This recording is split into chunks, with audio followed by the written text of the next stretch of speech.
সে অনেক বছর আগের কথা। তন্ত্র সাধনায় তখন বেশিরভাগ সময়ই আমি ঘর ছাড়া থাকি। অনেক জায়গায় তীর্থক্ষেত্রে মন্দিরে ঘুরলাম, কত ধরনের মানুষ দেখলাম। জীবনকে দেখার দৃষ্টিভঙ্গি বদলেছে। তারপর হঠাৎ একদিন ইচ্ছে হলো বাড়ি ফেরার। তখন পাড়াগাঁ অন্যরকম ছিল। গ্রামের মেঠো পথ দিয়ে হাঁটার সময় যেন কতদিন আগের ছেলেবেলার কথা মনে পড়ে যায়। পাড়াগাঁয়ে তখনও সরলতা ছিল। দেখলে এক ঘর এক সংসার বলে মনে হতো। তখনও দেওয়াল তুলে বাড়িগুলোকে আলাদা করে দেওয়া শুরু হয়নি। পাড়ায় ঢুকে 5 জন চেনা মানুষের দেখা পেয়ে মনে যে আনন্দ হলো, তাতে বুঝলুম মায়া জিনিসটা এখনো আমাকে ছেড়ে যায়নি। সাথে সাথে এটাও শুনলুম নবীনের বউ একটি 7 মাসের শিশুপুত্রকে রেখে গলায় দড়ি দিয়ে আত্মহত্যা করেছে। মনটা খারাপ হয়ে গেল। নবীন আমার ছেলেবেলার বন্ধু। একসাথে কত খেলেছি। স্কুল পালিয়ে দক্ষিণের মাঠ পেরিয়ে টিয়া পাখির বাচ্চা ধরতে যাওয়ার কথা মনে পড়ে যায়। অনেক দিন নিজেই ঘর ছাড়া, তবু এ খবরটা শুনে মনটা খারাপ হয়ে গেল। নবীনের বাড়ির দিকে হাঁটা শুরু করলাম। কয়েকটা কুকুর আমার অদ্ভুত বেশ দেখে চিৎকার করতে করতে দূরে চলে গেল। বাড়ির দাওয়ায় জ্যাঠামশাই বসে আছে। আমাকে দেখে চিনতে না পারলেও আমার বেশভূষা দেখে হাত জোর করে উঠে দাঁড়ালো। আমি কাছে গিয়ে হাতটা ধরে বললুম, জ্যাঠামশাই, আমি উমানাথ। কিছুক্ষণ আমার দিকে তাকিয়ে থেকে তিনি চিনতে পারলেন। বললাম, আমি সব শুনেছি। এ বড় দুর্ঘটনা জ্যাঠামশাই। এই বিপর্যয়ে মনকে শক্ত রাখাই একমাত্র কাজ। বাড়িতে মহিলা বলতে শুধুই জ্যাঠাইমা। ওই দুধের শিশুকে এখন দেখভাল করে বাঁচিয়ে রাখাটাই বড় কাজ। দুয়ারের মাঝখানে ছোট্ট একটি দোলনায় অঘরে ঘুমোচ্ছে নবীনের শিশুপুত্র। সেই নিষ্পাপ মামরা শিশুটির দিকে চেয়ে মন ভারী হয়ে যায়। এ যে জগতের কত বড় সম্পদ হারালো, এ অবোধ শিশু জানে না। সন্ধে নেমেছে। পাড়ায় পাড়ায় শাঁখ বেজে উঠল। অনেক দিন পাড়া গাঁয়ের সন্ধে হওয়া দেখিনি। মনে পড়ে নিজের ভিটেই কতদিন সন্ধে পড়েনি। উঠার তোড়জোড় করতেই দেখি দরজায় নবীন ঢুকছে।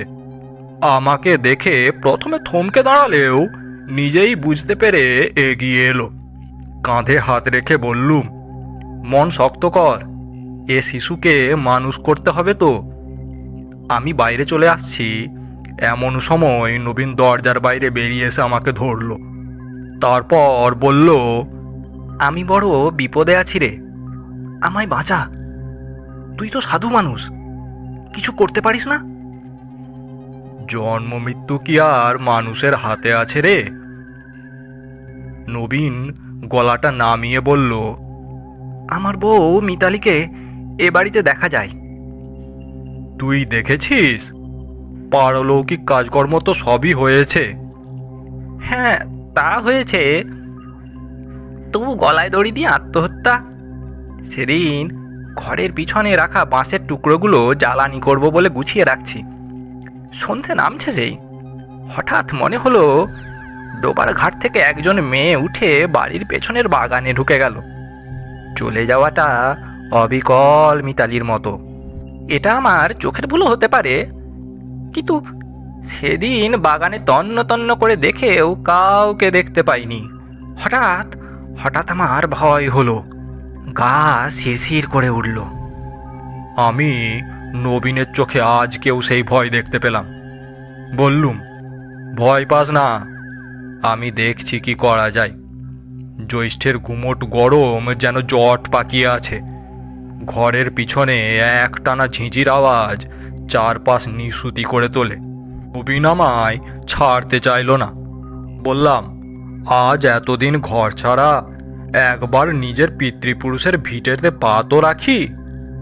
তারপর নবীনের ভয়ার্ত দিশেহারা মুখের দিকে চেয়ে বললুম, আমি আছি, আমি আছি, আমি এক্ষুনি আসব। গুমোট গরমটা কেটে গিয়ে একটু হাওয়া ছেড়েছে। নবমীর জোছনা বাঁশবাগানের মাথা পেরিয়ে ভাঙা ঘরের উঠোন ভরিয়ে দিয়েছে।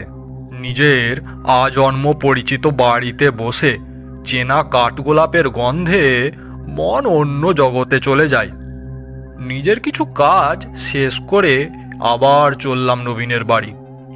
একটা বুনো ফুলের গন্ধ নাকে এসে লাগছে।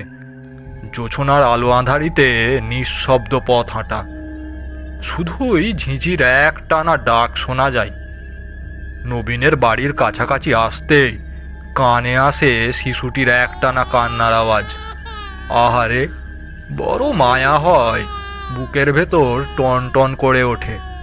মানুষ মুক্তির জন্যই আত্মহত্যা করে, কিন্তু মুক্তি কি তাতে মেলে?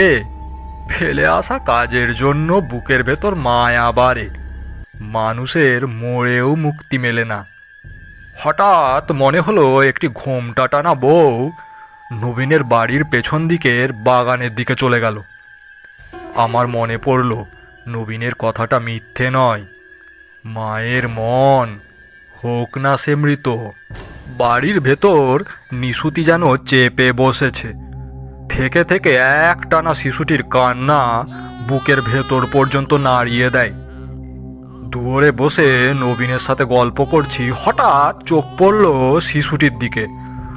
অবোধ হাসি মেখে সে যেন কারোর দিকে তাকিয়ে তাকিয়ে খেলছে। শিশুটির কান্না একদম থেমে গেছে। স্পষ্ট দেখলুম আলো আঁধারিতে শিশুটির সামনে দাঁড়িয়ে খোলা চুলে এক তরুণী।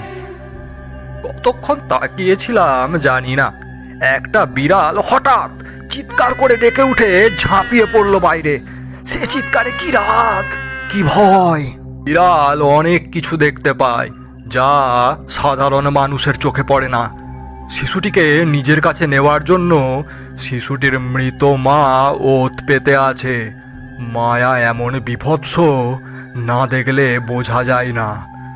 নবীনের মুখ শুকিয়ে আমসি হয়ে গেছে ভয়ে। বললুম, ভয় নেই, আমি আছি। আমি ঠিক করে ফেলেছি আমাকে কি করতে হবে। আজ রাতেই যা করার করব, নইলে এ পিশাচিনীর হাত থেকে শিশুটিকে বাঁচানো যাবে না। মায়া বড় কঠিন জিনিস। পুজো যখন শেষ হলো তখন ভোর হতে খুব বেশি দেরি নেই। ঘর বন্ধন করে সমস্ত ব্যবস্থা করে মহামৃত্যুঞ্জয় কবচ বেঁধে দিলাম শিশুটির গলায়। এ শিশু বেঁচে থাক সোনার চাঁদ হয়ে। মহাকালের কাছে প্রার্থনা জানালাম মৃত তরুণী মায়ের আত্মার মুক্তির জন্য। মহাকাল যাকে দয়া করেন তার সব হয়। গয়ায় পিণ্ডদানের কথা বলে নবীনকে রাজি করালাম।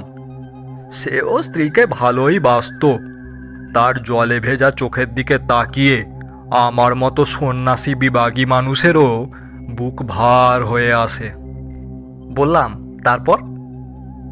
উমানাথ একটু থেমে বলল, তারপর আর কি, আবার ঘর ছাড়া হলাম। পথে পথে ঘুরতে ঘুরতে বোঝা যায় মহাকাল কি অদ্ভুত সুন্দর পৃথিবীকে সাজিয়ে রেখেছেন।